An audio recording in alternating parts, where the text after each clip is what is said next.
At sa oras na ito ay nais kong dumulog tayo sa salita ng ating Panginoon.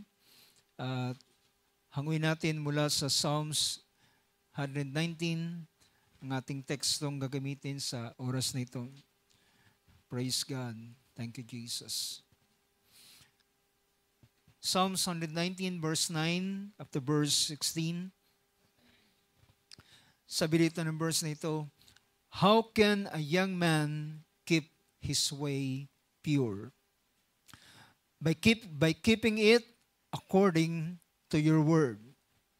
With all my heart I have sought you.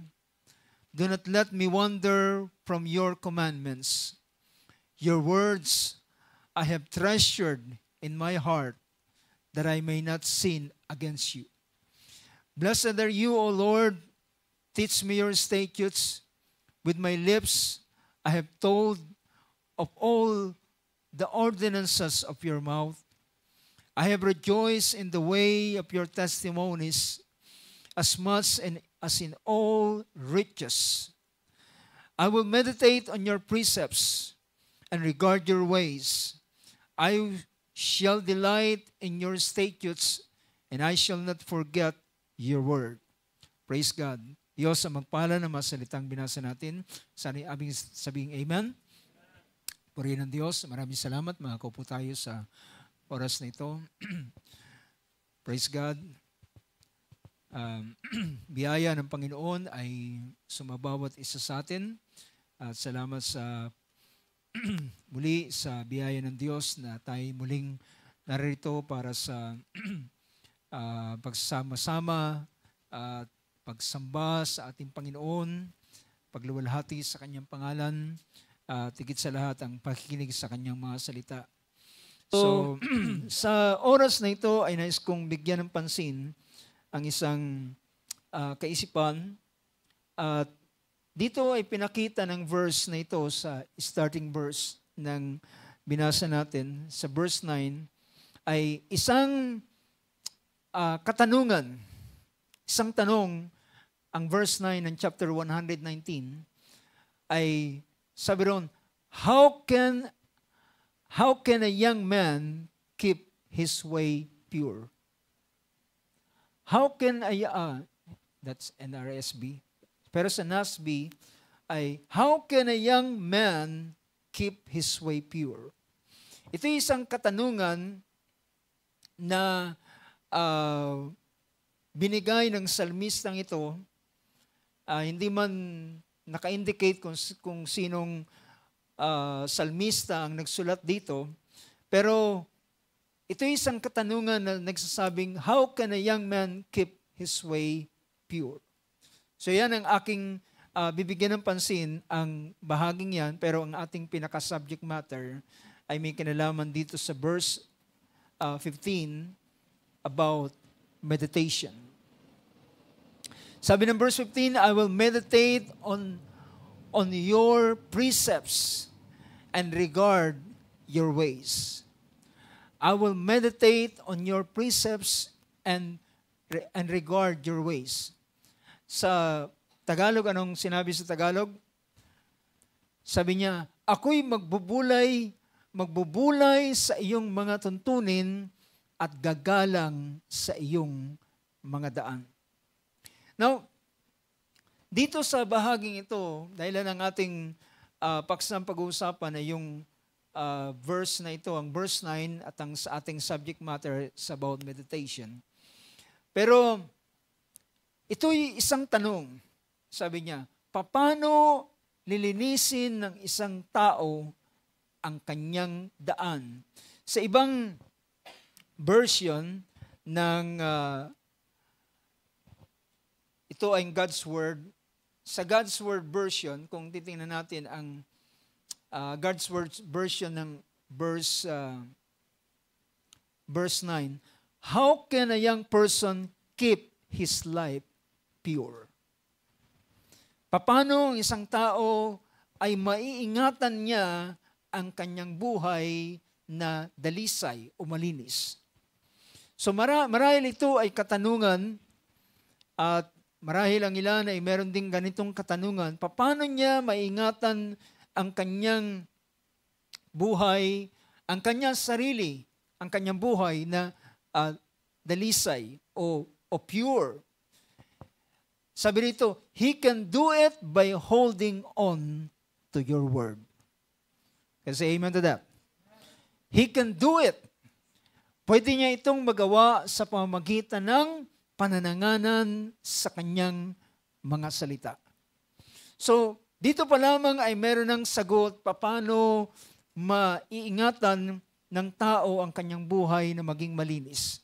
Ito ay sa pamamagitan ng salita ng Diyos.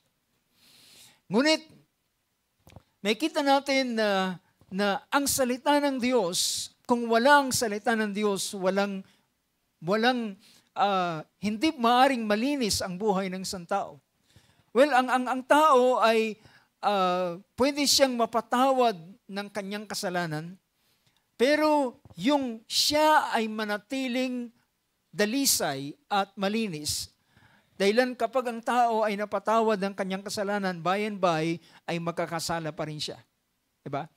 Pero, ang tanong dito ay paano niya maiingatan at ang tanging paraan, ang isa sa pinakita rito na paraan para maingatan ng ating buhay na dalisay ay ang mga salita ng Diyos. At pinakita sa ganitong bagay na sabi niya, by keeping according to your word. So mga kapatid, mga Kristiyano, ang mga salita ng Diyos ay napakahalaga para malinis ang buhay ng isang tao. So, ganun kahalaga ang mga salita ng Diyos. And salamat sa Panginoon, meron tayong mga ganitong klase ng gawain every Thursday night and Sunday morning ay meron tayong mga gawain at may mga panahon na may mga salita ng Diyos na ipapangaral. Pero ang bagay na yan ay masabi kong hindi pa ganun kasapat dahilan bukod sa mga bagay na iba ang tao na siya'y nakakapakinig ng salita ng Diyos at iba ang tao na siya ay nagbibigay ng pansin sa mga salita ng Diyos. May kausap ba ako sa gabing ito? So, naalala ko ang sinabi ni James sa kanyang pangungusap, sabi niya, be doer of the word and not hearers only. Maging tagasunod kayo ng mga salita ng Diyos at di lamang mga tagapakinig. So, papalad tayo, meron tayong napapakinggan, pero mas mapalad ang sabi ng ating Panginoon, mapalad ang hindi lamang ang bumabasa, sabi ng Book of Revelation, chapter 1, verse 3, sabi ng verse na yan, tingnan natin ang verse na yan. Revelation 1, verse 3. Sabi dito, blessed is he who reads. Blessed is he who reads and those who hear the words of this prophecy. So mapalad ka kung ikaw ay nagbabasa. Nasaan yung, meron bang nagbabasa rito? Mapalad ka kung ikaw ay nagbabasa at nakikinig ng mga salita ng Diyos o mga salita ng hulang ito at sabi rito, and heed the things which are written in it, for the time is near. Tingnan natin sa Tagalog. Mapalad, sabi niya, mapalad ang bumabasa at ang nakikinig ng mga salita ng hula at tumutupad ng mga bagay na nasusulat doon sapagkat ang panahon ay malapit na. So, hearing the word is one thing at ang pagbabasa ay isa pang bagay. Ngunit ang pagtupad nito ay lalong bagay dahilan dito niya pinapakita na siya ay sumasampalataya at naniniwala dun sa mga salita na kanyang napapakinggan at kanyang binabasa. So ganito kahalaga mga kapatid, and I will advise ang bawat isa sa atin na it is not enough na tayo makarinig ng salita ng Diyos. It is not enough na tayo ay narito sa mga ganitong klaseng pagkakatipon. Ito'y mainam, pero mahalaga na meron tayong personal na bagay na pagbabasa o pagpaponder ng mga salita ng Diyos. Pagbibigay ng pansin sa mga salita ng Panginoon. Dahil lang pinakita rito at alam nyo, ito'y isa sa isang bagay na pinakita. Kung now balikan natin yung verse na yon sa Psalms 119. So pinakita niya na sabi niya, paano lilinisin ng tao ang kanyang buhay, ang kanyang daan, ay sabi niya sa pamamagitan ng pag-iingat by keeping it according to your word. Kaya sabi ng verse 10, with all my heart I have sought you. Sa buong aking puso, sabi niya sa wikang Tagalog verse 10, hinahanap kita ng aking buong puso o huwag nawa akong malihis sa iyong mga utos. So pinapakita niya, ito yung kasagutan ng katanungan doon sa unang verse na nagsasabing, paano lilinisin, sabi niya, sa pag-iingat sa iyong mga salita, sa buong aking puso ay hinahanap kita, huwag mo kong pabayaang mapalayo o malihis sa iyong mga utos. Well, paano ka hindi mapapalihis sa kanyang utos? Paano ka hindi mapapalihis sa kanyang utos? Dapat alam mo ang kanyang kautusan. Dahilan kung hindi mo alam ang kanyang kautusan, when I say yung kautusan, I'm not saying, hindi ko lamang tinutukoy dito ang 10 kautusan, kundi ang tinutukoy rito ay ang kalooban ng Diyos. Ang layunin ng Diyos. At ang layunin ng Diyos ay nasaan? Nasa kanyang mga salita. So pinapakita na wag mo kong pahintulutang malihis. So hindi ka malilihis kung alam mo ang kanyang kalooban. Do not let me wonder. Sabi niya, wag akong malihis sa iyong mga utos. Next verse.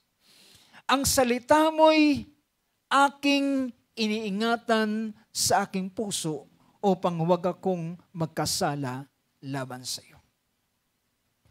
So dito tayo mamaya unti-unting papasok sa isang bahagi na pinapakita na sabi niya, ang iyong salita, ang salita mo'y iniingatan ko sa aking puso.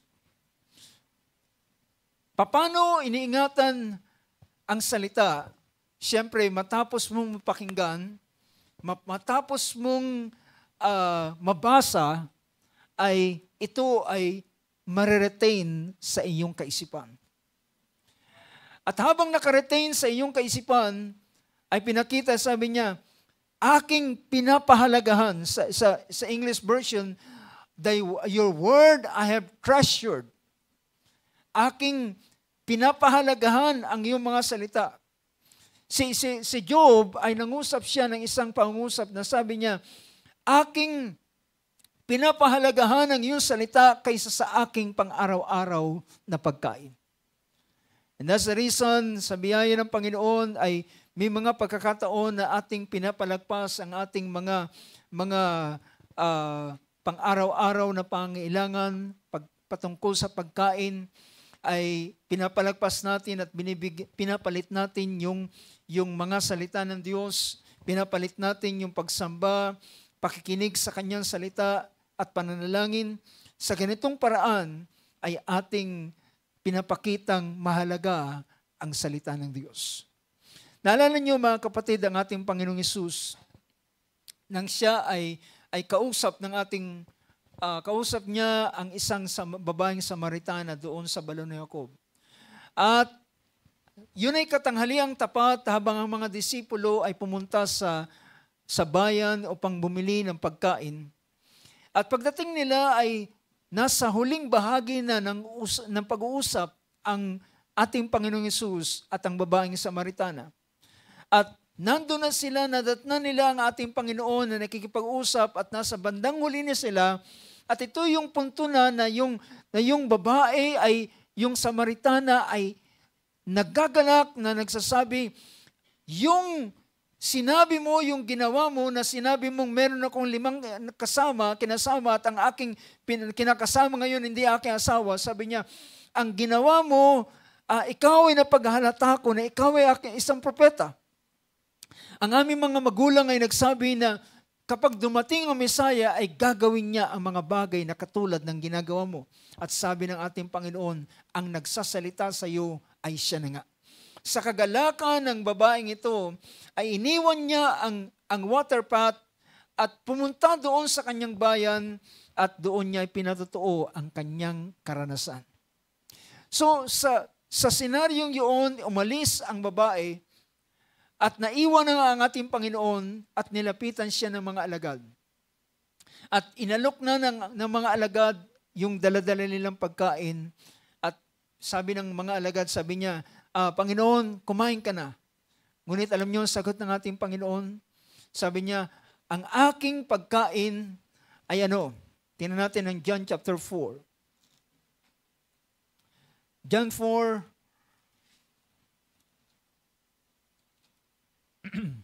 sabi dito sa verse 34. John 4, verse 34. My food o ang aking pagkain, sabi niya, tingnan natin, at sinabi sa kanila ni Jesus, ang pagkain ko ay ang aking gawin ang kalooban ng sa akin ay nagsugo at tapusin ang kanyang gawa.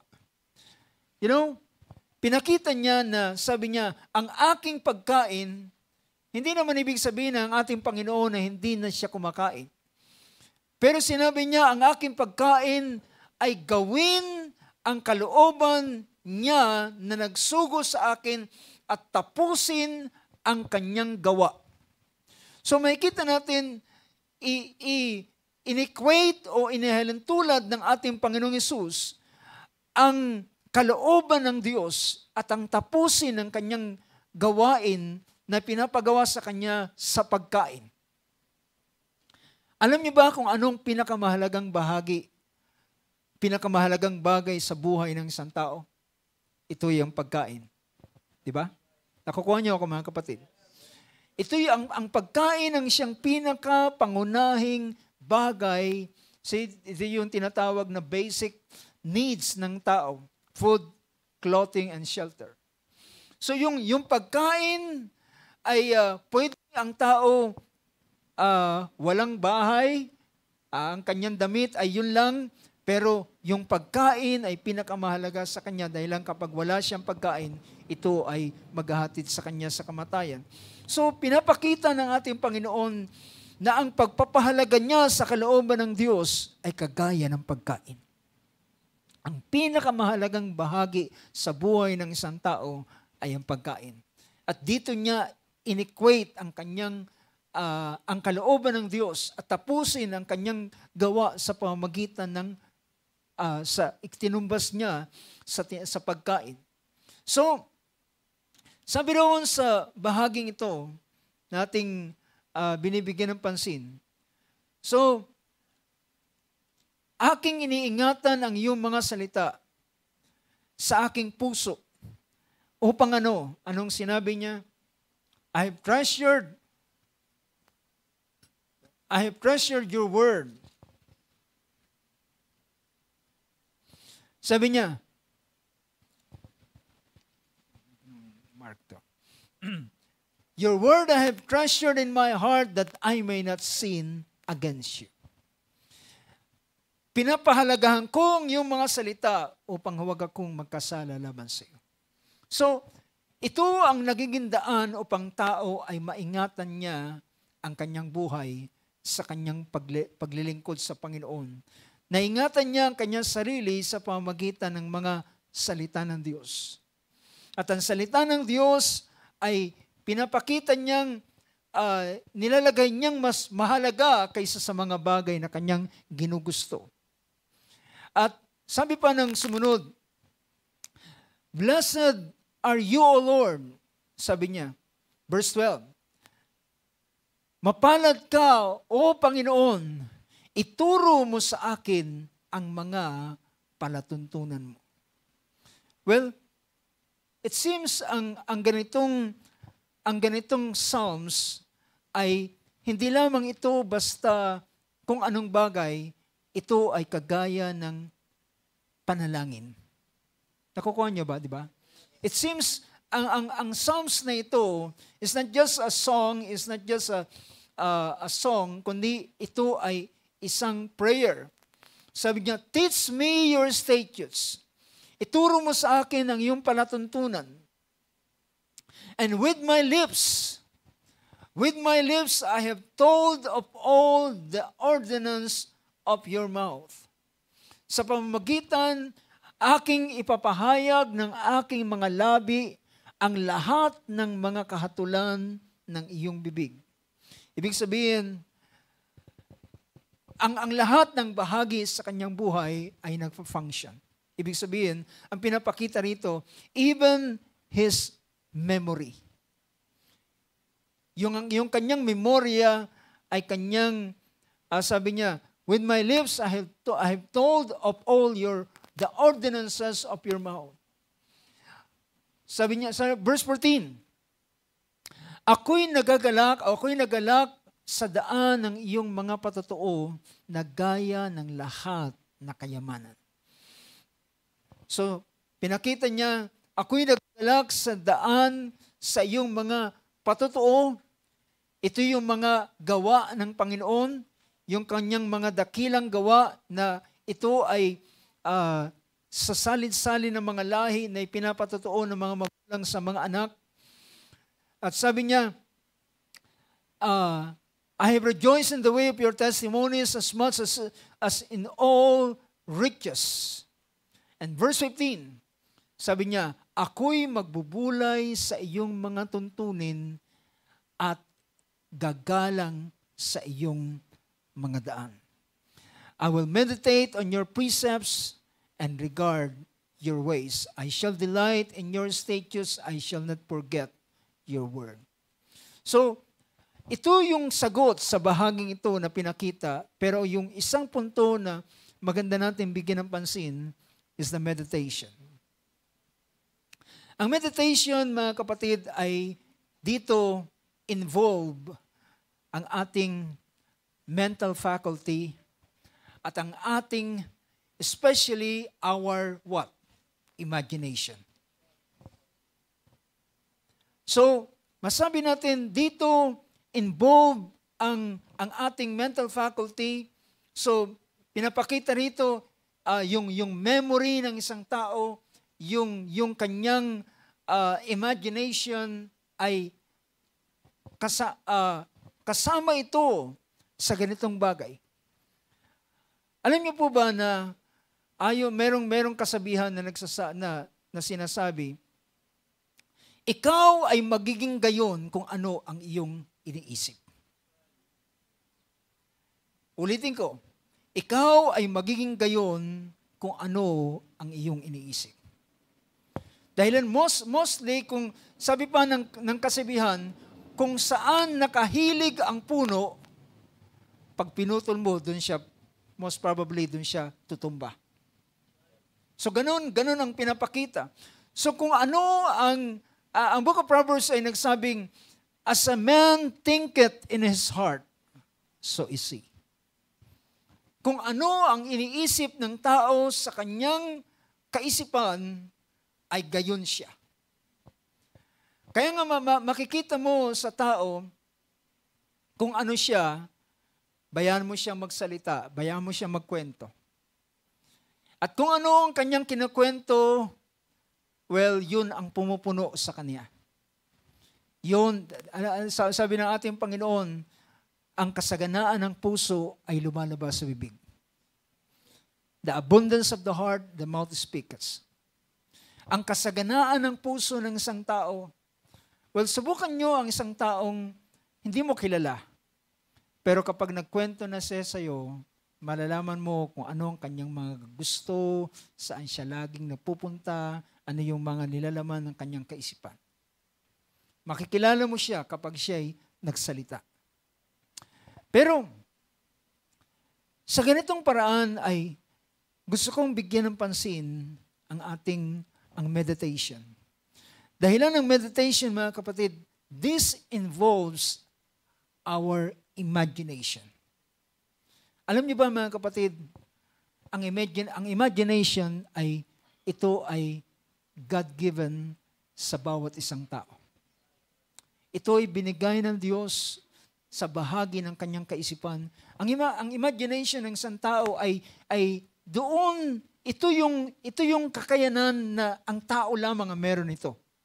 Dahilan, tanging ang tao ang merong kakayanang mag-create ng mga ideas, di ba?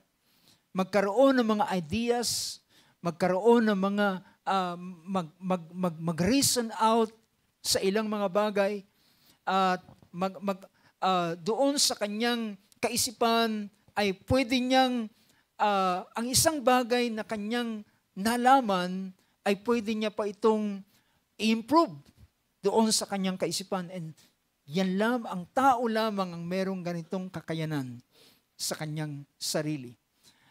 Ang lahat ng mga nilalang ay kumikilos sila by instinct. Kumikilos sila by the nature ng kung anong klaseng hayop sila ay yung nature nila ay yun lamang sila. Well, merong mga ilan, mga aso na pwedeng turuan, i-train sila at ilang pang mga bagay. Pero iba ang tao. Ang tao lamang ay merong pinagkalooban ng Diyos ng isang klaseng mataas na klase ng kaisipan at yung kanyang imagination. At mga kapatid, ang imagination ay hindi ito, ang imagination ng tao ay neutral ito. Ibig sabihin, nasa sa tao paano pwede ang imagination ng tao ay maging masama o maging mabuti. Dahilan ang imagination ng tao ay neutral. Alam niyo ba kung anong dahilan bakit sa panahon ni Noah ay hinatulan ng Diyos ang kanyang kapanahunan? Genesis chapter 6. Genesis chapter 6 verse 5 ay binanggit doon ang ganitong pangusap. Verse 5, at nakita ng Panginoon na mabigat ang kasamaan ng tao sa lupa. At alam niyo kung anong dahilan bakit naging mabigat ang kasamaan ng tao sa lupa?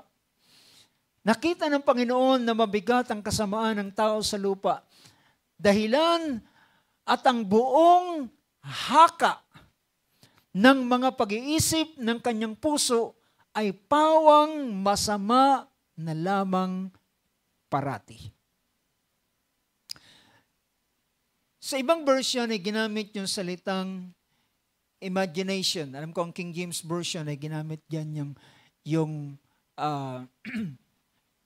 sa version ito. Tingnan nga natin.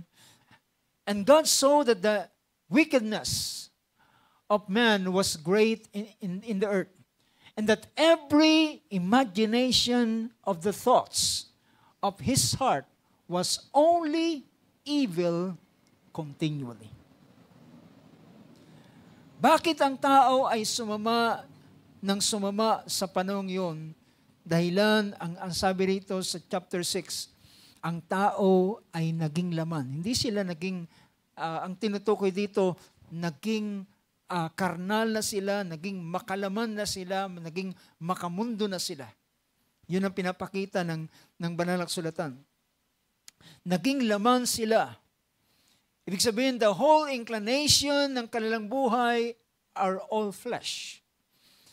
Sa unang mga verse ay pinakita na ang lahat, ang mga kababaihan ay nagagandahan at lahat ng kanilang magustuhan at mapili ay kanilang kinukuha at sila'y nag-aasawa at pinapag-asawa at ilanman ang kanilang ibigin.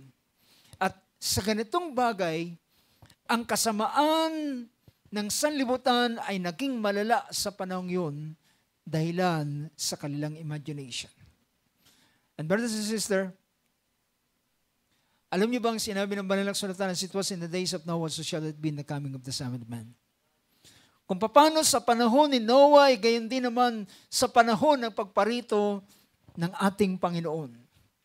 At kung ito ay kasing katulad, then ano ang kalalagayan ng imagination ng mga tao sa ating kapanahonan? Well, kung sa panahong yun, ang imagination ng mga tao ay naging masama at pawang masama na lamang parati. And I can say, masigit sa ating kapanahonan.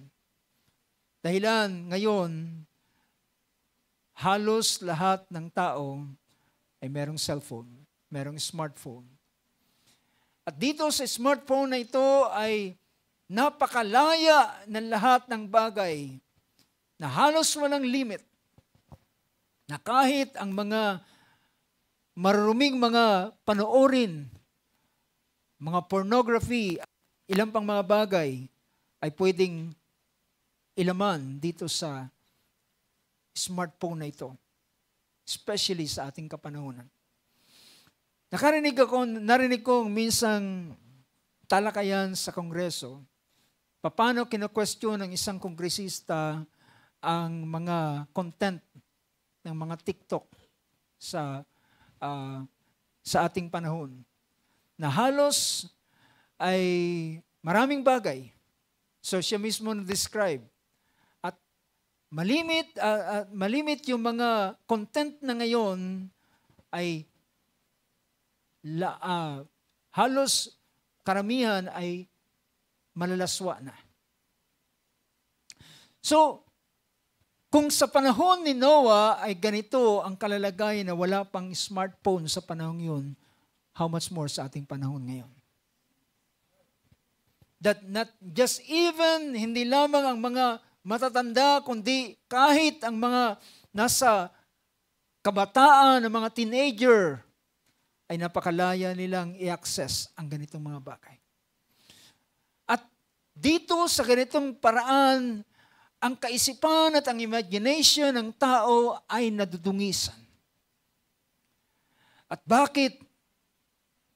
May mga bata na nagkakaroon ng, sabihin natin, nagkukumit ng krimen, ng mga rape at ilang pang mga bagay.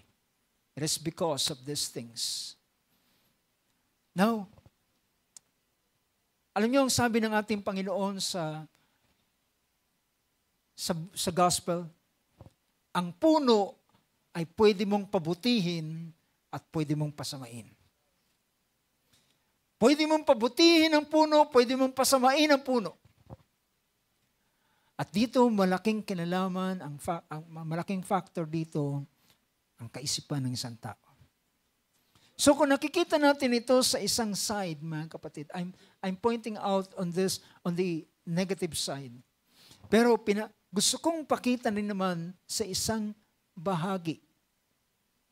Ang isang kalalagayan. So, before I proceed, tingnan muna natin ang Book of James, chapter 2, if I'm not mistaken, or chapter 1. James chapter 1, sabi dito, verse 13, in chapter 1, ng Book of James. Sabi riyan, sa wikang Tagalog, sabi niya, huwag sabihin ng sino man na pagka siya'y tinutokso, ako'y tinutokso ng Diyos, sapagkat ang Diyos ay hindi napapatokso o matutokso sa masamang bagay at hindi rin naman siya manunokso sa kanino man. Next verse. Kundi ang bawat tao ay natutokso pagka nahihila ng sariling masamang pita at nahihikayat. Now, ang tao ay nahulog sa pagkakasala. At ang tao ay by nature ay merong nananalaytay na kasalanan sa kanilang sa kanilang pagkatao. At madali silang mahikayat sa ganitong bagay. Madali silang mahikayat dahil they are fallen, sila'y nahulog sa ganitong kalalagayan. Pero sabi rito, ang tao ay natutokso kapag siya nahihila when he is carried away and enticed by his own lust. So ang tao ay meron ng nasa sa kanyang sarili, at kapag ito ay nilagyan ng pain, then ang tao ay nagigiven. But, verse 15 sabi niya, kung magkagayi ang kahalayan, kung maipaglihi, ay nanganganak ng kasalanan, at ang kasalanan, pagkamalaki na, ay namumunga ng kamatayan. So dito dinescribe ni James paano ang kasalanan ay ipinapanganak. Sabi dito ng wikang Ingles, then when lust has conceived. Alam niyo ba na ang kaisipan ng isang tao para yung sinapupunan, para yung bahay bata ng isang babae, na doon pinaglilihi at doon nabubuo ang isang anumang idea, kaisipan, at sabi rito, then when lust has conceived, it gives birth to sin, and when sin is accomplished, it brings forth death. Alam natin mga kapatid na, sabi pa nga sa batas, iba yung homicide at iba yung murder. Parehos itong pagpatay, pero iba yung murder dahilan yung murder is premeditated. Ibig sabihin, pinagplanuhan. So, bago siya pumatay, ay pinaghandaan niya ang lahat ng bagay. Diba? Pinag-aralan niya kung saan siya dadaan, pinag-aralan niya kung anong oras, at pinag-aralan niya kung siya nag-iisa. So, kapag nabuo na ito sa kanyang kaisipan, yung imagination niya ay ginamit niya sa ganitong bagay, and then i-execute na ang pagpatay. At yun ang tinatawag na premeditated murder. Now, sa isang bahagi ay pinapakita ko na ang kaisipan ng isang tao ay ibinigay ng Diyos upang siya ay makipag-ugnayan sa tao. Alam niyo ba yan mga kapatid? Na sa ganitong paraan ay magiging daan ito, magiging channel yung kaisipan ng isang tao upang ang Diyos ay makapagpahayag sa kanya. Makapangusap sa kanya. Ngunit kapag ang kaisipan ng isang tao ay contaminated, ang kaisipan ng isang tao ay masyadong abala sa maraming mga bagay at di nabibigyan ng pansin, ay, well, halos wala nang nagiging puwang ito para sa mga salita ng Diyos. Ngunit, pinapakita ko na pansinin ninyo ang ilang mga bagay. Sa isang aklat ng Ephesians chapter 3. Ephesians chapter 3. Verse 20 ng chapter 3. Sa wikang Tagalog sabi niya, ngayon sa makapangyarihang gumagawa ng lubhang sagana, ng higit sa lahat ng ating hinihingi o iniisip ayon sa kapangyarihang gumagawa sa atin. Alam niyo ba mga kapatid na sa panahon ng ating mga prayer, well, sa ating prayer, dito mas mainam na tayo ay i-move ng mga salita ng Diyos para magkaroon tayo ng imagination. Kaysa sa iba yung ang tao basta lamang mag-imagine ng kanyang kaisipan, kaysa ang tinutukoy ko, ang pinakamagandang nagbubunsod ng imagination ng isang tao ay yung mga salita ng Diyos. Kaysa sa ang tao ay mag-imagine siya na walang basis ng salita ng Diyos. So dito, kapag ang tao ay nananalangin, well, gumagana yung kanyang kaisipan. Meron siyang bagay na tinitingnan na pangako ng Diyos. Tinitingnan na pangako ng Panginoon. At sinabi ng banal na sulatan, "My God will supply all your need."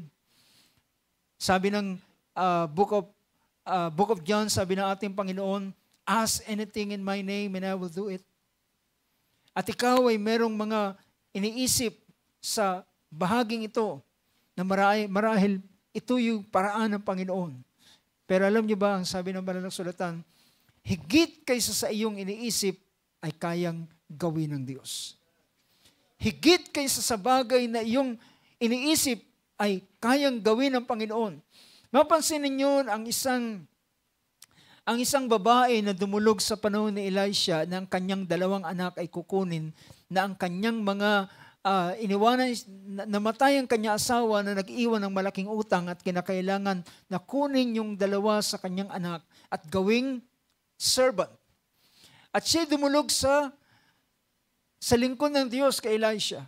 At sabi niya, tao ng Diyos, ganito ganyan ang aking kalalagayan. At ang sabi ng ang babaeng ito ay walang alam paano niya mababayaran ang kanyang utang. Pero sabi ng lingkod ng Diyos, sabi niya, "Anong meron ka?" Sabi niya, meron lamang akong isang tapayang langis, pero gasino na ito. So siya ay binigyan ng instruction at nabayaran niya ang kanyang utang at hindi naging alipin ang kanyang mga anak. So, pinapakita ko mga kapatid na napakalaking bahagi ang ating mga pag-iisip at ating meditation, ang ating imagination para sa paggawa ng Panginoon sa bawat isa sa atin. Alam niyo ba na sa buhay ni Abraham sa bandang huli ng kanyang buhay, ay makikita natin na doon ay gumagana ang kanyang imagination. At makikita natin na ito ay malaking bahagi upang ang pananampalataya ay lumago at maging sakdal. Sabi ng Romans chapter 4, pansin natin Romans chapter 4. Sa Romans chapter 4, nang sinabi ron, verse 17, "As it is written, the Father of many nations have I made you."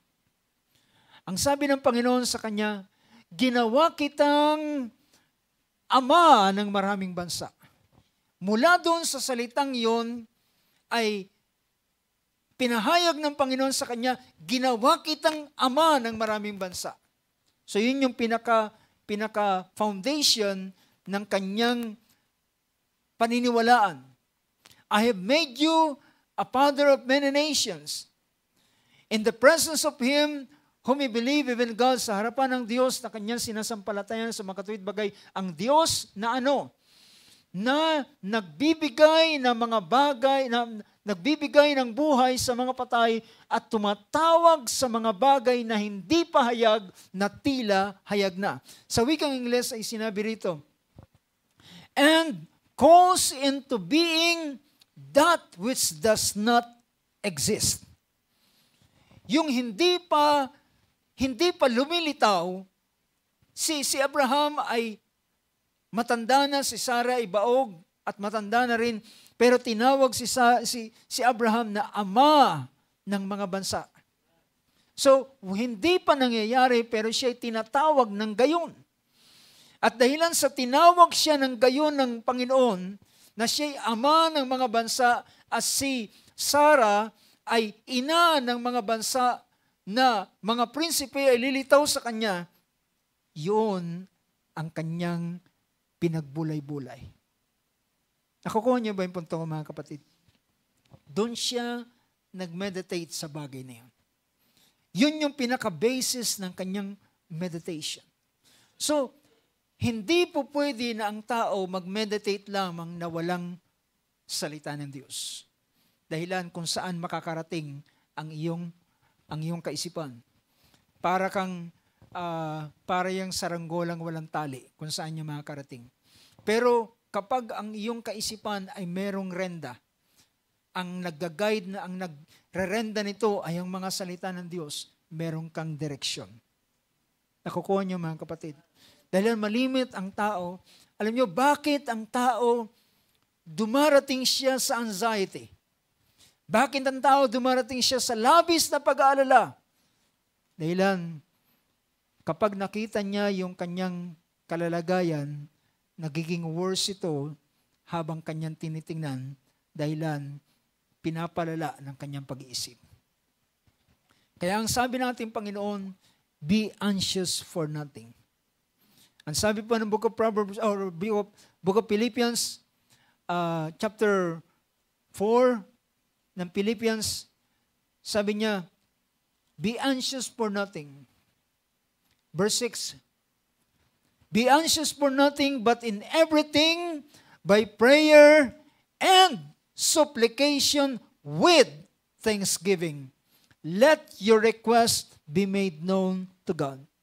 Now, pansinin ninyo yung verse na ito. Alam niyo ba, diyan sa verse na yan, ay nariyan yung prayer, nariyan din yung meditation. Sabi rito, huwag kang mag-alala o huwag kang mabalisa sa anumang mga bagay, kundi sa lahat ng mga bagay ay sa pamamagitan ng pananalangin at daing.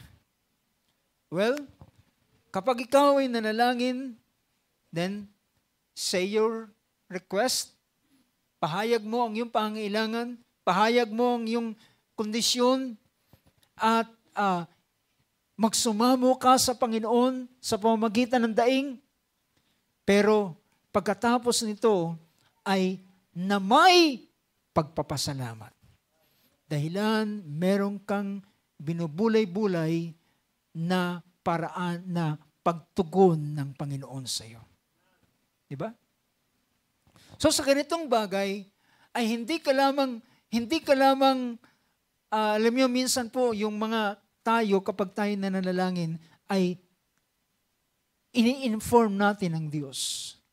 Well, mahalaga na inform natin siya sa ating kalalagayan. Pero pagkatapos nun, ay dapat meron kang salitang hahawakan na kanyang pangako. At yung mula doon sa pangakong yun yung iyong tatanganan. At yun yung ibagay na yung i-confess at yung ipipresent sa harapan ng Panginoon. At sa pagkatapos noon, ikaw ay magpapasalamat. Ay ipapakilala ninyo ang inyong mga kahilingan sa Diyos. So makikita natin, balikan natin yung pinapakita ng Book of Romans chapter 4. Sabi rito, ginawa siyang ama ng maraming bansa, ng mga bansa. Kaya't pagdating ng tinawag siya, bagamat hindi pa siya gayon, wala siyang anak pero tinawag siyang ama. Wala siyang anak pero tinawag siyang ama. Well, ito'y parang makikita natin at mula rito, ito ang naging basis ng meditation ni Abraham. At sabi ng verse 18, bakit sa pamamagitan dito? At siya na sumampalataya na nasa pag-asa laban man sa pag-asa. In hope, sa pag-asa, siya'y umasa, bagamat wala siyang dapat asahan. Kahit wala siyang dapat asahan, at kapag siya'y tumingin sa kalalagayan ni Sarah, makakakita siya ng kawalan ng pag-asa.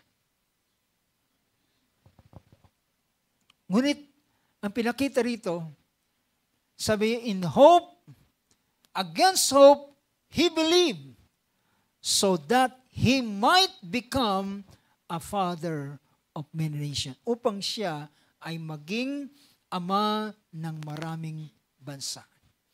Upang matupad sa kanya yung salita ng Panginoon, ay dapat niyang makipag-cooperate. Alam niyo, ang ating pananampalataya ay pakikipag-cooperate sa Diyos. At ang ating meditation sa kanyang mga salitang sinalita sa atin, pangakong kanyang ibinigay, ay magkakatulong upang ang isang bagay ay yung ma-enhance pa yung kalalagayan ng pananampalataya. Napansinin ninyo ang sumunod na pangusap. So, nagawa niyang umasa sa kabila na walang pag-asa, dahilan, sabi rito, upang mangyari na siya ay na maging ama, a father of many nations according to that which had been spoken, ayon sa bagay na sinalita ng Panginoon. At sabi ng verse 19, sabi rito, at hindi humina sa pananampalataya na ipinalagay man ang kanyang katawang tulad sa patay, na gayon siya'y may 100 taon na, at ang pagkabuog ng bahay bata ni Sarah. So ngayon, ang focus niya, hindi siya nagme-meditate doon sa kalalagayan ni Sarah. Ano ang meditation niya? Verse 20. Kundi sa ano? Pagtingin.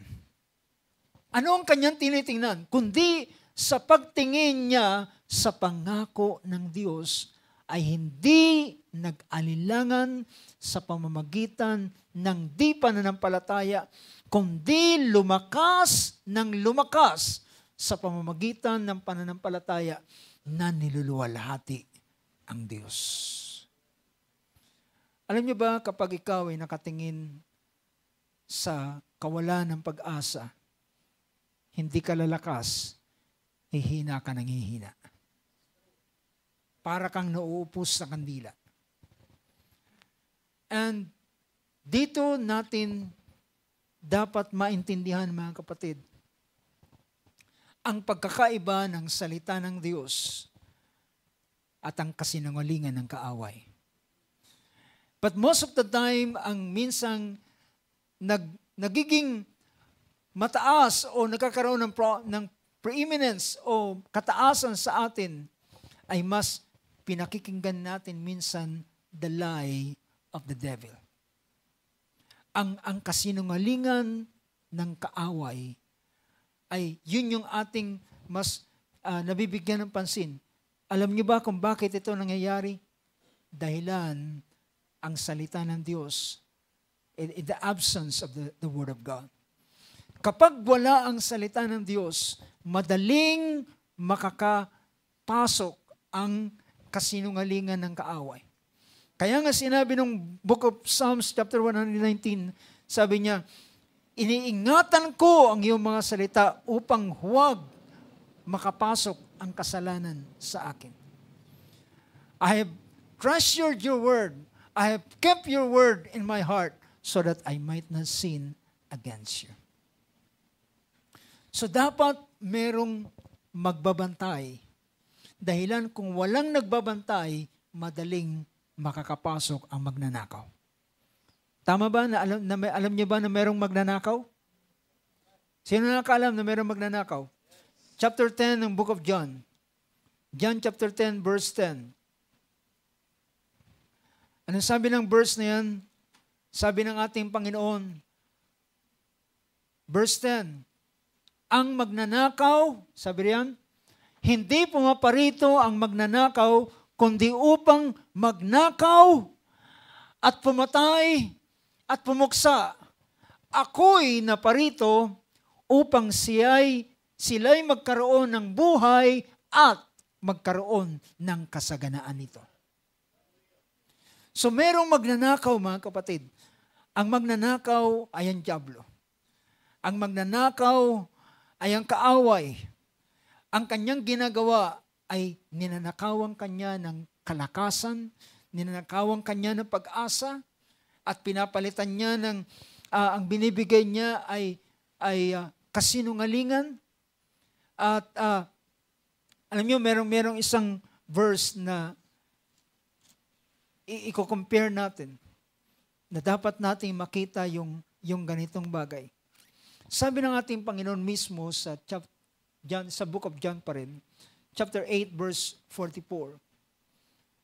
Sabi ng verse na yan, kayo, ito'y kausap niya ay yung mga Pariseo.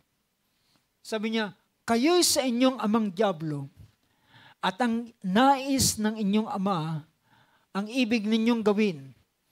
Siya'y isang mamamatay tao buhat pa ng una, hindi nananatili sa katotohanan sapagkat walang katotohanan sa kaniya.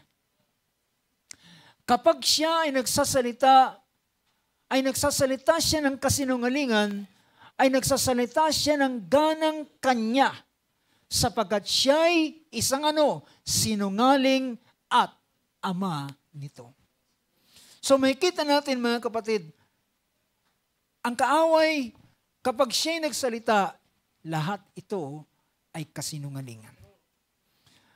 Kung siya man ay gumamit ng presenteng kalalagayan na totoo, pero hindi pa rin yun ang katotohanan.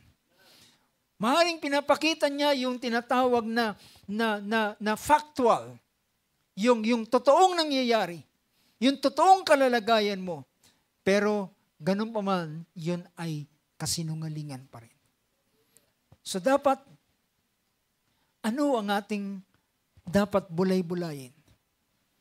Ano ang ating dapat binubulay-bulay? The lie of the devil or the truth of the Word of God?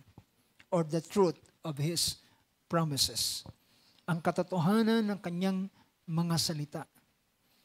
Pero mga kapatid, yan ang dahilan, kinakailangan nating palakasin ang ating kaisipan sa pamamagitan ng meditation ng kanyang mga salita upang maging daan ito o maging shield ito. You know, alam niyo ba na ang pananampalataya ay kagaya ng shield? Ephesians chapter 6, pinakita na ang pananampalataya ay kagaya ng isang panangga. Shield of faith. Book of Ephesians chapter 6. Pinapakita na ang pananampalataya ito ay panangga. So, imagine kapag ang isang tao ay walang pananampalataya. At ang pananampalataya, ang pinaka-basis niyan ay hindi lamang basta fighting spirit, lakas ng loob. Ang basis ng pananampalataya ay ang salita ng Diyos. Yan ang tunay na pananampalataya ay meron siyang pinagkakapitan. Parang angkla. So yung anchor ay merong pinagkakapitang bato na matibay at matatag na hindi nagbabago. At sa ganung paraan ay hindi siya makikilos. So, gaano kahalaga, mga kapatid, ang ating buhay pag-iisip sa huling mga araw nito. At ang ating mga buhay pag-iisip ay malaking bahagi kapag dapat meron itong mga salita ng Diyos. Amen. Kasi amen. Meron itong mga salita ng Diyos na hindi natin pababayaan, na hindi tayo magbabasa ng kanyang mga salita. Dahilan, mga kapatid kong Kristiyano, napaka-vulnerable ng bawat isa kapag wala ang salita ng Diyos. Ibig sabihin, tayo ay prone, napaka-prone ng isang tao kapag ang salita ng Diyos ay wala sa kanya. So, alam niyo ba, meron pa akong ilang minuto, pero gusto kong pakita sa inyo, sa Bible, ay merong dalawang Hebrew word na ginagamit sa salitang meditation. Dalawang Hebrew word.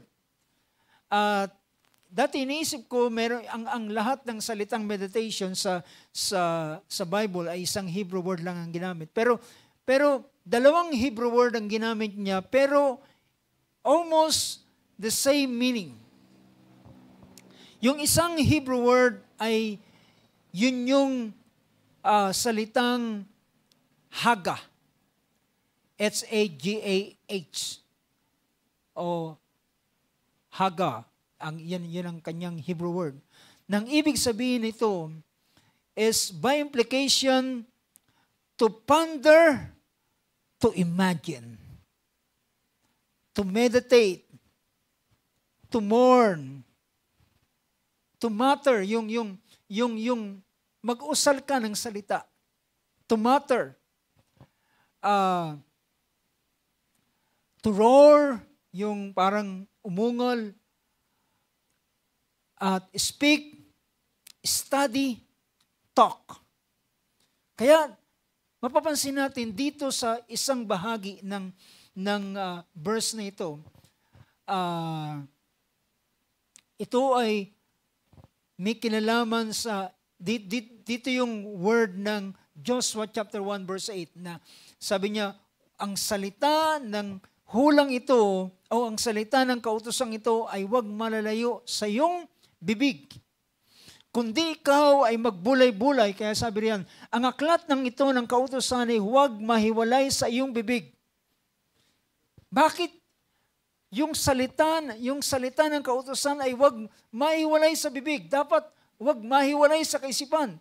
Pero ang pinapakita rito, kundi iyong pagbulay-bulayan araw at gabi, dahilan ang salitang meditate dyan is to mutter or to talk, to speak, to imagine, to meditate, to ponder.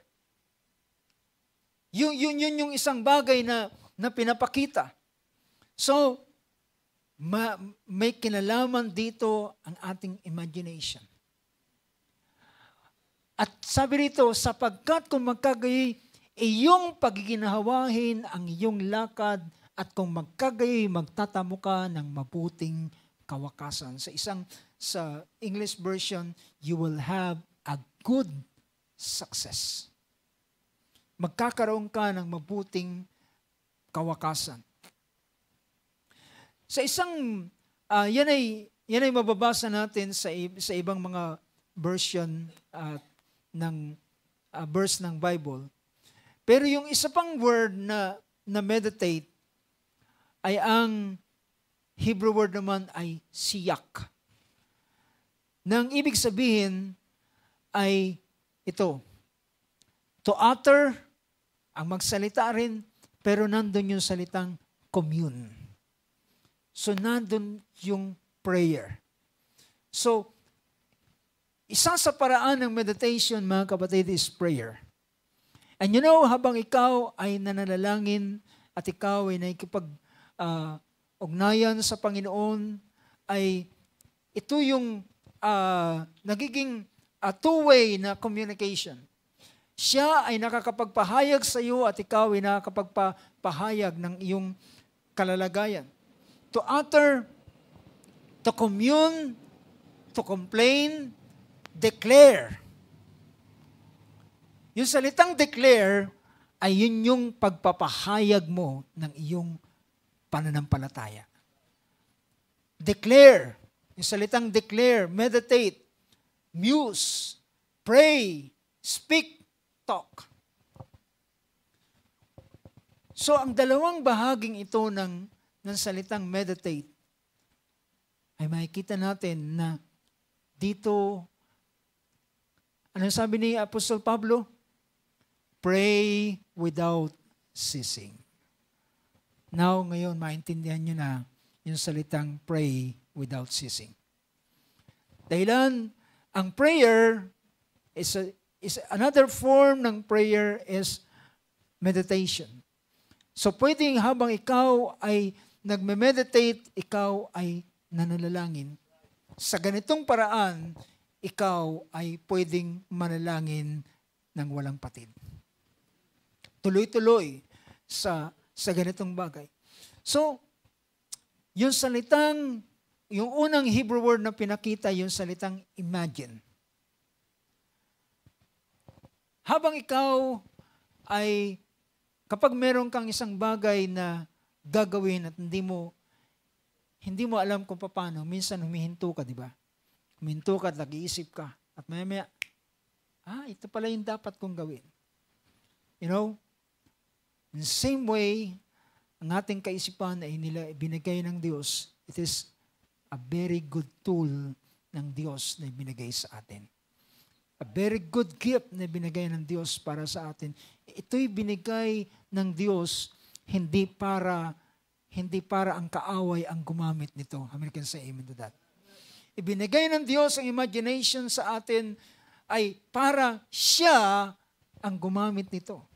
Hindi ito para ilend o ibigay sa kaaway.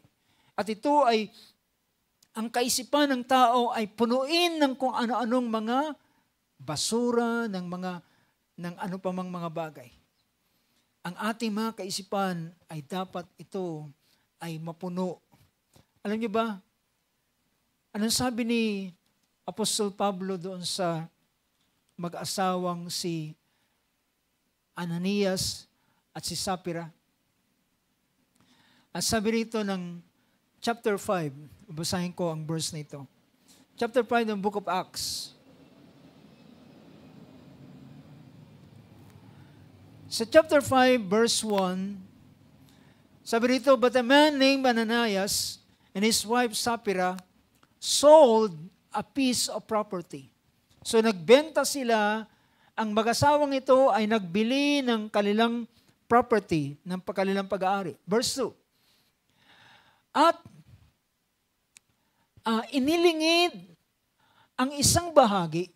So nagbenta sila, pero kinuha nila isang bahagi at itinabi nila at bahagi ng halaga na nalalaman din ito ng kanyang asawa. So ibig sabihin, nagkasundo sila.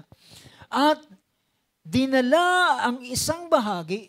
So nagtabi sila na pinagkasunduan nila at yung natirang bahagi ay dinala nila sa mga apostol.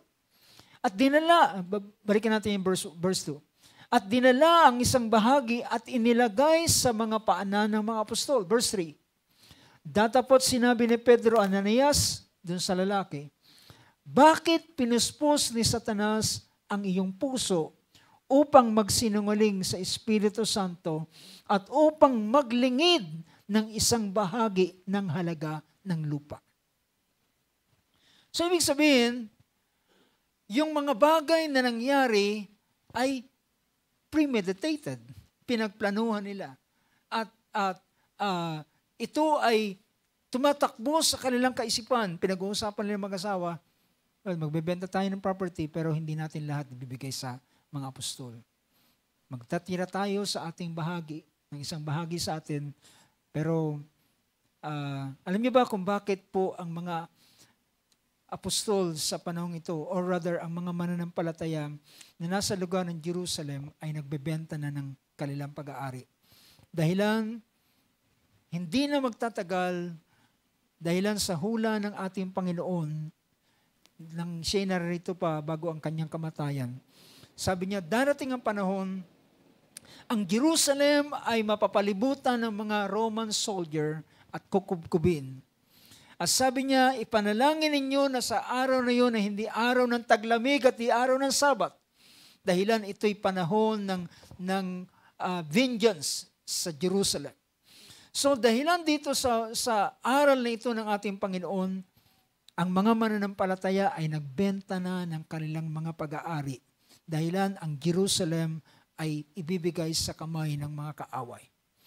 Pero yung mag-asawang ito ay hindi talaga sila convinced sa aral ng ating Panginoon. So, sige, benta natin para hindi na naman nila sabihin na hindi tayo naniniwala.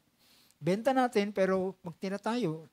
Baka hindi mangyari, sinasabi nila, at least meron tayong nakatabi para sa atin. Ngunit ang sabi rito sinabi sa kanya ni Pedro, Ananias, bakit pinuno ng kaaway ni Satanas ang iyong puso na magsinungaling ka sa Espiritu Santo upang itago mo ang bahagi ng halaga ng lupain? Verse 4, nang ito ay nasa inyo pa, nang nananatili pa, hindi bagay yung nananatiling iyong sarili? At nang maipagbili, ay hindi baga nasa iyo ring kapangyarihan? Sabi niya, ibig sabihin, nang ibenta mo at nang hindi mo pa binibenta, sa iyan. At ibinenta mo, yung pinagbentahan yan ay sa iyo rin. Bakit kinakailangan mong itago ang isang bahagi? At sabihin, ito ang lahat ng iyong pinagbentahan, yamang nagkubli ka ng isang bahagi. At nang marinig niya ito, sabi niya, sa sumunod na pangusap, balikan natin yung verse 4. Sabi niya, ano't inisip mo pa ang bagay na ito sa iyong puso? Hindi ka nagsinungaling sa mga tao, kundi sa Diyos. Why is it that you have conceived this deed in your heart? So ang kanilang meditation, ang kanilang imagination ay ginamit nila sa ganitong bagay para magsinungaling sa Espiritu. At sabi niya, hindi ka nagsinungaling sa tao, ikaw ay nagsinungaling sa Diyos. At matapos niyang marinig yun, siya'y bumagsak. Sabi rito, at siya'y walang buhay, at hinugot niya ang kanyang huling hininga, at sabi niya, nang marinig niya ang salitang ito, ay nahandusay at nalagot ang hininga, at sinidlan ng malaking takot ang lahat ng nakakarinig nito. Sumunod na pangyayari, dumating ang kanyang asawang si Sapphira. Dahil lang kinuha si Ananias at inilibing, at merong pagitan ng ilang oras, 3 oras, sabi sa verse 7, at dumating ang kanyang asawa na walang nalalaman sa mga nangyari. Verse 8, at nagtanong si Pedro, at sinabi sa kanya ni Pedro, sabihin mo sa akin, kung ipinagbili ninyo ng gayon ang lupa, ibig sabihin, yan lamang ba talaga ang pinagbilan ng lupa? Ibig sabihin, may pagkakataon siya magsabi ng totoo. Pero dahilan na pagkasunduan nila, sabi niya, yan lamang ba talaga ang pinagbilan ng lupa? Ang sagot niya, oo, ito lamang, sa gayon lamang. Verse 9, at si Pedro, datapot sinabi sa kanya ni Pedro, bakit kayo'y nagkasundo upang tuksuhin ang Espiritu ng Panginoon? Narito na nga sa pintuan ng mga paa ng mga nagsisipaglibing sa iyong asawa at kanilang dadalhin ka sa labas. At pagkatapos nun, siya'y namatay. Sabi rito, why is it that you have agreed together to put the Spirit of the Lord to the test? So mga kapatid, our imagination is neutral. Pwede mo yung gamitin saan man. Pwede mo yung pasamain at pwede mo yung pabutihin. Pwede yung magamit ng kaaway at pwede yung magamit ng Diyos. Nasa tao, paano niya, saan niya gustong gamitin. But, naalala kong sabi ni Joshua, as for me and my house, I will serve the Lord. Ako'y maglilingkod sa Panginoon. Pero, pinapakita rito, mga kapatid, ang ating mga kaisipan ay napakalaking factor nito o napakabisang tool nito para ang ating pananampalataya ay pagyamanin ng Panginoon. Para ay lumago sa ating buhay, pananampalataya at buhay paglilingkod. So makikita natin ang ganitong bagay. It includes our imagination. It includes yung mental faculty natin. At include dito ang buong pagkatao, ang puso. Di ba yung sinabi ni Apostol Pablo, kung ikaw ay sasampalataya sa iyong puso at ipapahayag ng iyong bibig na si Jesus ay Panginoon, maliligtas ka. So ang declaration, ang ating pagpapahayag ng salita, pag-express ng ating pananampalataya during our prayer and during our meditation, at mga kapatid, ang lahat ng yan ay makakatulong-tulong. Kaya pinapayo ko sa bawat isa sa atin na kung tayo mananalangin, ay huwag kang manalangin na nakatikom ang iyong bibig, magsalita ka.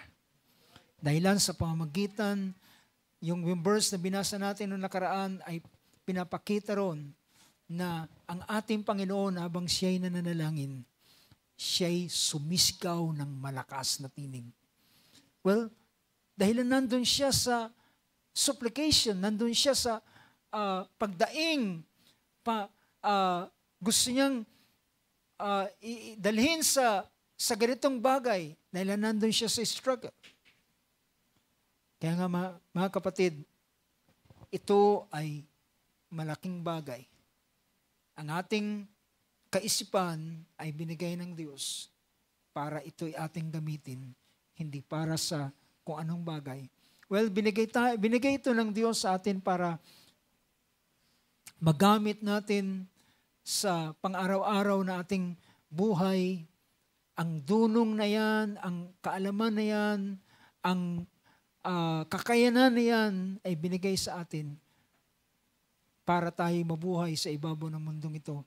Ngunit gayunpaman, ang ating mga kaisipan ay isang kasangkapan na gustong maging channel ng Diyos upang kanyang siya ay makapagpahayag sa bawat isa sa atin. At doon, kaya nga doon sa last verse na babasahin natin before I close, sa Romans chapter 4, na sinabi ni Apostol Pablo na pinakita niya ang buhay ni Abraham.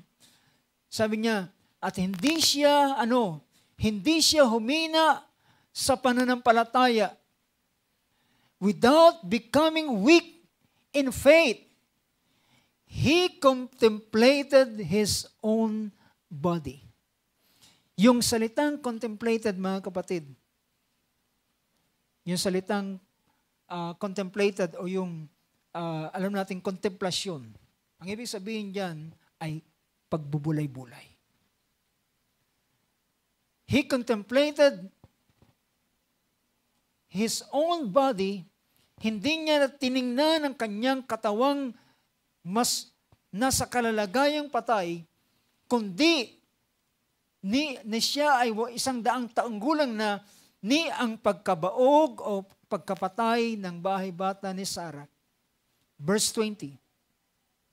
Kundi sa Tagalog, kundi sa pagtingin niya sa pangako ng Diyos ay hindi nag-alilangan sa pamamagitan di pananampalataya, kundi lumakas sa pamamagitan ng pananampalataya na niluluwalhati ang Diyos. Gusto nating lumakas sa pananampalataya. Binibigyan tayo ng Panginoon ng paraan. Minsan, nagpe-pray tayo, Panginoon, palakasin mo ko sa pananampalataya. Hindi ka naman nagbabasa ng Biblia. Hindi ka naman nananalangin. Para kang si Juan na nag-aantay na malaglag yung hinog na bayabas sa iyong bibig. Well, bago bumagsak yan sa iyo, bulok na yan. Marami ng ibong nakatuka dyan. Pero mga kapatid, naniniwala ako, kung ikaw ay nagnanasang lumakas, tumatag sa pananampalataya, ay malaking bagay, binigyan tayo ng Panginoon ng ganitong tools na ito.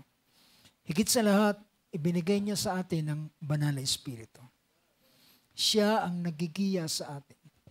So, ang kaisipan na inilagay sa atin at ang Espiritu niya na inilagay sa atin ay isang magiging tunay na giya at magtuturo sa atin saan tayo gustong dalhin ng Panginoon. And I believe, mga kapatid, kung tayo ay biyayaan ng Panginoon na maging lumago sa ganitong bagay, there will come a time na ikaw ay maaakay niya kagaya ng ginawa ng ating Panginoon na siya ay inakay ng Espiritu at pumaroon sa ilang para wala siyang salitang narinig pat doon sa kanyang pagkataong loob ay nararamdaman niya yung pag-akay ng Espiritu ng Diyos. So, I pray to God, mga kapatid, hallelujah, salamat sa Diyos sa malinaw na pag-iisip natin. Pero hindi natin ito gagamitin sa anumang mga bagay.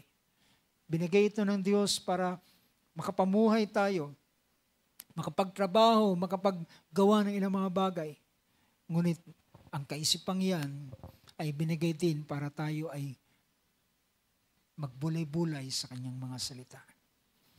Sinabi ng Book of Psalms, kabisado natin yung Book of Psalms chapter 1, sabi niya na ang kanyang pagnanasa ay nasa salita ng Diyos at siya'y nagbubulay-bulay araw at gabi at siya ay makakatulad sa isang kagaya ng punong kahoy na nakatanim saan? Sa siping ng agos ng tubig. Hindi siya malalanta, siya ay mamumunga sa kanyang kapanahunan.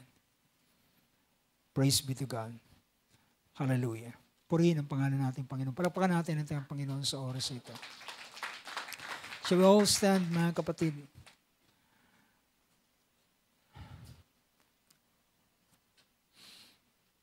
Dito ay napakalaga. Dalangin ko ng mga mananampalataya sa huling mga araw nito,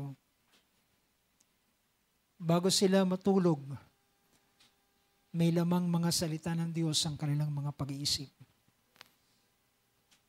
Bago sila matulog, ay may mga salita ng Diyos. At sa paggising nila, ay mayroong salita ng Diyos.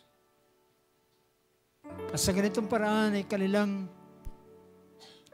mapaglilingkuran ng Panginoon ng kanilang buong puso, buong pag-iisip, buong kalakasan, at lahat ng meron sila ay ipapaglingkod sa Panginoon. Hallelujah. Awitin natin yung simpleng awit, I love Him because He first loves me.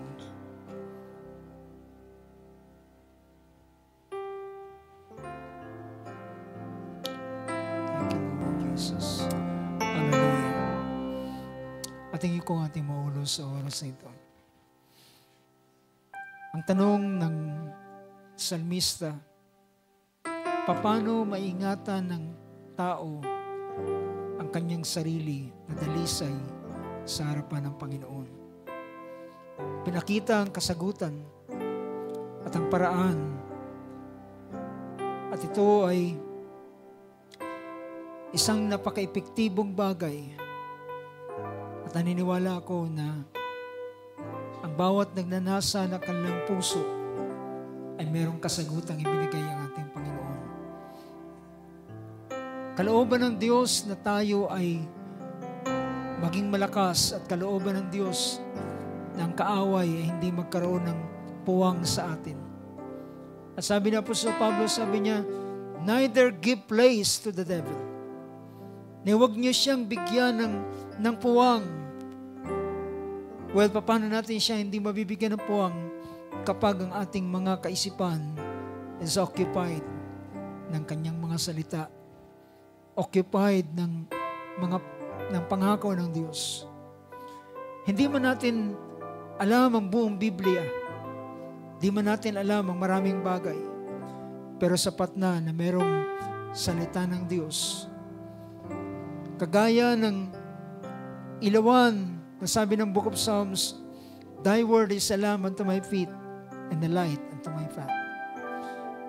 Ang iyong ilaw na dala-dala ay hindi man kayang tanglawan na napakalayo na kagaya ng mga fog light. Kundi meron kang kandilero sa iyong harapan, sa iyong paanan, and every step of the way, alam mo, ang iyong hahakbangan ay hindi ka mahuhulog sa bangin. So, hindi man natin alaman lahat ng bagay, pero alam natin, each step of the way ay ang bawat hahakbangan natin ay hindi balon, hindi bangin, hindi panganib, kundi natanglawan ng salita ng Diyos. And we are very sure sa bawat hakbang natin ay hindi tayo mahuhulog. Hallelujah. Tayo dumulog sa panalangin. Mabagpalang Diyos, dakila namin Panginoon. Lord, kalooban mo na kami ay maging malakas. Kalooban mo, Panginoon, na kami ay manatiling dalisay sa iyong harapan. At kalooban mo na kami ay manatili sa iyong piling at sa iyong presensya. Naalala namin ang sinabi mo, Lord, sa John chapter 15, verse 7. If ye abide in me, and my words abide in you, then ask what you will, and it shall be done to you. Lord, it is not just a promise. It is an agreement na yung kasunduan na kung if you abide in me and my words abide in you. Ito isang kasunduan, Panginoon, na kung kami ay mananatili sa iyo at ang iyong mga salita ay mananatili sa amin, then kapag kami humiling, hindi mo kami tatanggihan. Hindi mo kami papahindian. Hindi mo kami tatalikdan, Panginoon. Dahilan, Lord God, hallelujah, kami ay nasa ilalim ng tipan, ng agreement na ginagawa namin, Panginoon. O Lord God, sa oras na ito, salamat, Lord, sa iyong mga salita. Salamat sa iyong biyaya sa bawat isa sa amin. Lord God, salamat sa malinaw na kaisipan na meron kami sa oras na ito. Ngunit ang kaisipang ito hindi para gamitin sa anumang mga bagay ng mundong ito at ng mga bagay ng kamunduhan. Ito'y binigay mo sa amin upang maging channel, Lord, upang ikaw ay makapangusap, makapagpahayag, makapagpadama, maakay mo ang bawat isa sa amin, Panginoon Diyos. Kaya Lord God, binubuksan namin ang aming mga puso at ang aming mga isipan, Panginoon. At Lord God, kung makaminsan na kung ang kaaway ay nagkakaroon ng puwang sa aming mga kaisipan, Panginoon, sabi ng iyong mga salita, don't give place to the devil. Huwag namin siyang bigyan ng anumang bakante. Punuin namin ang aming mga puso, kaisipan ng iyong mga salita, ng iyong pangako, ng iyong biyaya at ng iyong presensya, ng iyong pag-ibig, Panginoon. At sa ganung paraan, hallelujah, ang buong pagkatao ng bawat isa amin is there's no vacant space, Lord, na pwede ang kaaway ay magbigay, magkaroon ng puwang. O Lord God, salamat. Salamat sa iyong biyaya. Salamat sa iyong mga salita.